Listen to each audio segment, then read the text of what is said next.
മലയാള സിനിമയുടെ പ്രിയ നടൻ നവാസിൻ്റെ മരണം സൃഷ്ടിച്ച ആ വലിയ ആഘാതം സിനിമാ ലോകത്ത് നിന്ന് ഇനിയും വിട്ടുമാറിയിട്ടില്ല.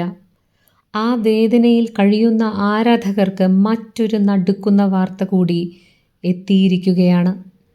ഒട്ടനവധി തെന്നിന്ത്യൻ ഭാഷകളിൽ തൻ്റെ ഹാസ്യവും അഭിനയവും കൊണ്ട് വിസ്മയം തീർത്ത് മദൻ ബോബ് യാത്രയായിരിക്കുന്നു.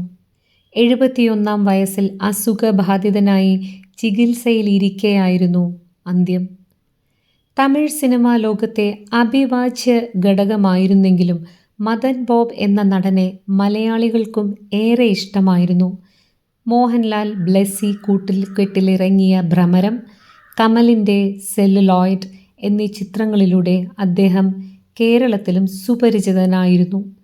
തമിഴിൽ വസൂൽ രാജ MBBS, ഫ്രണ്ട്സ്, തെന്നാലി തുടങ്ങിയ നിരവധി ഹിറ്റ് ചിത്രങ്ങളിൽ കമൽഹാസനും വിജയ്ക്കുമൊപ്പം തകർപ്പൻ പ്രകടനമാണ് അദ്ദേഹം കാഴ്ചവെച്ചത്. ഏത് വേഷത്തിലും തൻ്റെ തനതായ ശൈലിയിൽ ചിരി വിതറാൻ അദ്ദേഹത്തിന് കഴിഞ്ഞിരുന്നു.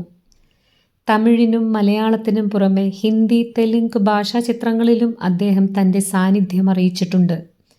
വെറുമൊരു നടൻ എന്നതിലുപരി സംഗീതജ്ഞനായും അദ്ദേഹം തിളങ്ങിയിരുന്നു.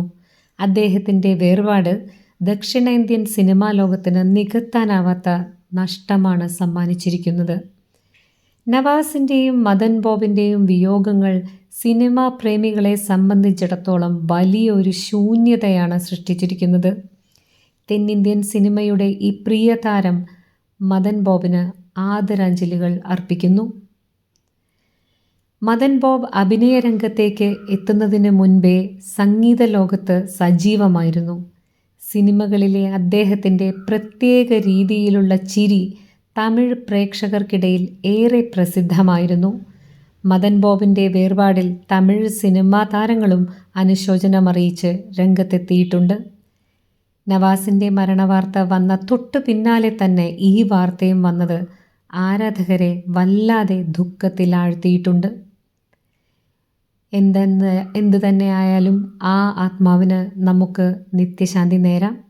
കൂടുതൽ സിനിമ, സീരിയൽ ചാനൽ വാർത്തകൾക്കും വിശേഷങ്ങൾക്കുമായി ഈ ചാനൽ ഇപ്പോൾ തന്നെ സബ്സ്ക്രൈബ് ചെയ്യുക, ഷെയർ ചെയ്യുക, ഫോളോ ചെയ്യുക, ലൈക്ക് ചെയ്യാൻ മറക്കരുതേ.